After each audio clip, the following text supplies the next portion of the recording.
Welcome to the deep dive. We see it everywhere we look. It's on our phones, our laptops, billboards. It's the Apple logo. And today, we're going way deeper than just the surface. We're going to explore why this seemingly simple symbol is so much more. Yeah, it really is everywhere you look. It is. It's become this global icon. And for this deep dive, we're going to use a fascinating documentary from reate.tv. It really delves into the history of this logo, the meaning, the legal battles. It's all really fascinating stuff. Oh, absolutely. The legal side of things is really surprising, just how far they go to protect that image. Seriously. So our mission, if you choose to accept it, is to unpack all of that. We're going to look at what makes this symbol so powerful, what it says about Apple as a company, and why they're so incredibly protective of it. Right, because at the end of the day, it is just a piece of fruit, but it represents so much more. Exactly. By the end of this, I guarantee you'll never look at that Apple logo the same way again. You'll start seeing it everywhere, even more than you already do. I know, right? Okay, so first things first, let's just describe the logo as we know it today. That sleek, monochrome, kind of minimalist Apple. It's two-dimensional, just a silhouette with the bite taken out of it, leaf tilted to the right. Right, and it's been pretty much unchanged since 2014. Like you said, usually just black or gray. Yeah, simple, classic.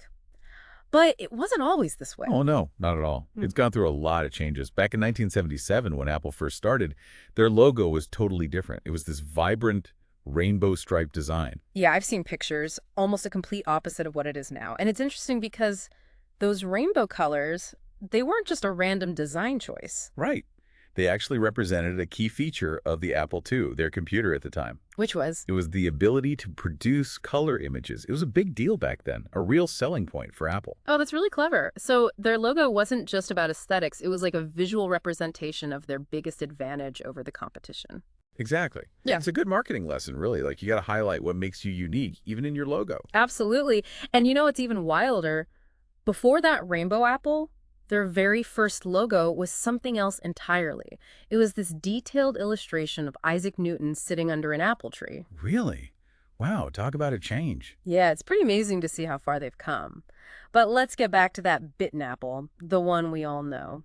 The documentary goes into the story behind it, and the designer, Rob Yanoff, his goal was really interesting. What was that? He wanted to make computers seem less intimidating, more approachable, especially for people who weren't tech savvy. Oh, yeah, that makes sense. Back then, computers were seen as these complicated machines for, scientists and stuff. Right, exactly. So Yanoff, he wanted to change that perception, and his process was actually quite simple. He just bought a bag of apples and started sketching them.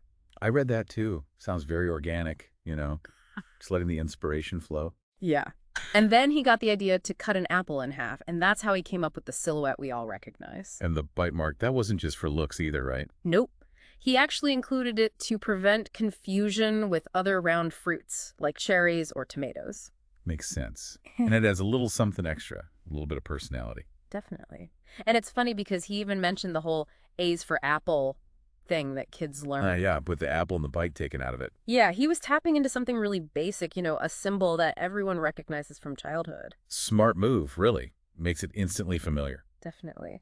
Oh, and he also talked about the influence of pop art from the 70s and, how did he put it, hippie stuff on his choice of those ring pick colors. Yeah, it was definitely a product of its time. Yeah. And get this, the whole design process, it only took him 2 weeks. 2 weeks?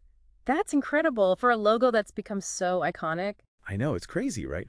And of course, you can't talk about the Apple logo without mentioning all the rumors and theories surrounding it, like the whole forbidden fruit symbolism. Oh, yeah, and the one about it being a tribute to Alan Turing, the computer scientist. The one who died from eating a poisoned apple. Yeah, allegedly. But, the documentary kind of debunks those theories. It seems like the real story is more about practicality and marketing strategy. Yeah, it's probably a lot less mysterious than people think. Probably. So let's fast forward a bit. In 1998, there's another big change to the logo. Oh, yeah, big time. This is when the iMac comes out. Right? And with it, we get the translucent blue Apple logo. A very deliberate choice, too. Yeah. They wanted it to match the iMac, which was also colorful and transparent. It was a whole new aesthetic for Apple, a big departure from their older computers. Definitely a statement. Yeah. And then over the next few years, the logo keeps evolving. We get the aqua version and then the chrome one. It's like they're getting more and more sleek, more minimalist. It's true. They were definitely aligning themselves with those luxury brands, the ones that are all about clean lines and sophistication. Totally. And finally, we arrive at the logo we know today, the monochrome apple. It's everywhere now. It really is. Doesn't it? Billions of iPhones, stores, websites. It's like it's taken over the world. Remember that Japanese ad they did a few years back? The one where they animated the Apple logo into all those different movie scenes? Oh, yeah, I loved that one. It was like they were acknowledging in a very playful way just how omnipresent their logo is. Exactly. But Uh, it's not enough for them to just be everywhere, you know? They're very, very protective of their logo. Oh, yeah, this is where the legal battles come in. And it's kind of ironic considering Apple's own history with this sort of thing. What do you mean? Well, the documentary talks about this long-running trademark dispute they had with Apple Corps, the record company founded by the Beatles. Oh, yeah, over their Apple logo, right. Right. That legal battle went on for almost 30 years before they finally reached an agreement. Wow, 30 years. That's insane. But now it seems like the tables have turned, haven't they? Yeah, big time. Now Apple is the one going after anyone they think is infringing on their trademark. And they're not afraid to go after smaller organizations either, like that association dedicated to autism education. Yeah, or that meal prep app that had a pear logo. Oh, yeah, that one. I remember reading about that.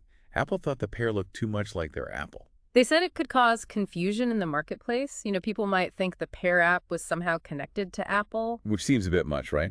I mean, it's a pear, not an apple. Yeah, but trademark law is a lot about preventing any potential for confusion. Right, right. But then it gets even crazier. In 2009, Apple tried to trademark the image of a real apple. Not just the logo, but like any Apple. Yeah, for a whole bunch of product categories like music, movies, entertainment. It's like they want to own the very concept of an apple. That's bold. And did it work? Well, kinda. Yeah. The EU and about 60 other countries actually approved the trademark. Oh. But then you have countries like Switzerland. They initially rejected it, saying that the image of an apple belongs to everyone. It's in the public domain. That makes sense. It's a fruit. It's a natural thing. Right, but guess what? Apple fought that decision. And in 2023, they actually won. So they can actually claim ownership of a real apple. In Switzerland, at least, yeah. It's wild. That is wild. The documentary also brings in this marketing professor, Benoit Brun, to give his perspective on all of this. Oh, yeah. I liked his insights. He talked about how logos don't exist in a vacuum, They're all about differentiation, setting yourself apart from the competition. Right. So what was he saying about the Apple logo in that context? Well, he pointed out how different it was from the other big tech companies back in the day, like IBM and Microsoft. Okay, how so? Well, for starters, the Apple logo was all curves, while IBM and Microsoft used straight lines. Then there were the colors. Apple was vibrant and multicolored, while the others were just monochrome. So Apple was visually saying, we're different, we're new, we're not like those old guys. Exactly. They were signaling a break from the establishment, a revolution in technology. And then Brun talks about the shift to the monochrome logo in 1997 when Steve Jobs came back to Apple. Right. He saw that as a sign of Apple becoming the dominant player. Like, they didn't need to be different anymore. They were the standard. So they could afford to be minimalist, even a bit authoritarian, visually speaking. Yeah, exactly. Like, they were saying, this is the Apple, take it or leave it. That's a really interesting way to look at it. And he also talks about this trend of companies trying to trademark specific colors, like that Hermes orange or Tiffany blue. Oh, yeah, that's already a legal minefield, but trying to trademark a real apple, that's a whole other level. Because it's not just a color, it's like a thing that exists in nature. Exactly. And that's where Apple's ambition gets really interesting. How so? Brun called it a form of totalitarianism, trying to own a universal symbol like an apple. Totalitarianism, huh? That's a strong word. It is. And it's a bit scary to think about, like, what are the implications of one company controlling such a basic, fundamental image? And the documentary backs this up with some hard data. They talk about this report from the Tech Transparency Project, which found that Apple filed way more intellectual property claims than Microsoft, Amazon, and Google combined between 2019 and 2021. Wow, that's really saying something. It is, and it makes you wonder where this is all going. Apple has expanded so much beyond computers now. They're into phones, music, movies, who knows what's next? Yeah, and if they're this aggressive about protecting the Apple image, what does that mean for other companies, for creativity, for competition? It's a lot to think about. So, to sum all this up, we've seen how the Apple logo has evolved from a colorful symbol of innovation to this really powerful monochrome icon. It represents Apple's own journey from underdog to a global giant with some very ambitious goals. Yeah, it's a really fascinating story of design, marketing, and even, corporate power. And for you, our listener, hopefully you have a new appreciation for the layers of meaning and strategy behind that little bitten apple. It's more than just a logo, it's a symbol of Apple's ambition to shape not just technology, but our very understanding of the world around us. And on that note, here's something for you to ponder. If Apple succeeds in owning the image of the apple, what happens next? What happens to other companies that use apples in their branding? What about artists, filmmakers, anyone who wants to use this universal symbol? It's a question worth chewing on. Thanks for joining us on this deep dive. See you next time.